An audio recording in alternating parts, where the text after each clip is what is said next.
প্রতিদিন তোমায় দেখি সূর্যের আগে, প্রতিদিন তোমার কথা হৃদয় জাগে। ও আমার দেশ, ও আমার বাংলাদেশ। এইটা আমার খুবই পছন্দের একটা গান। আমি স্কুলে যখন কোনো কম্পিটিশন থাকতো এই গানটা গাইতাম।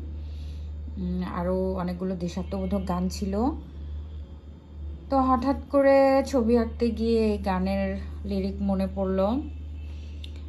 আর খেজুরের গাছটার কাহিনী হচ্ছে, শীতের দিনে কোন মানুষটা খেজুরের রস খেতে চায় না বলেন? তো আমাদের মফস্বল এলাকায় তো খেজুরের রসের চাহিদা অনেক বেশি, যদিও এখন হচ্ছে গিয়ে খুবই কম পাওয়া যায়, বাট আমি কোনো শীতকালে এটা মিস করি না। My favourite one of also খেজুরের রস। অ্যান্ড আমার খেজুর গাছের ছবিটা কেমন হয়েছে প্লিজ আমাকে কমেন্ট করে জানাবেন। Bye bye.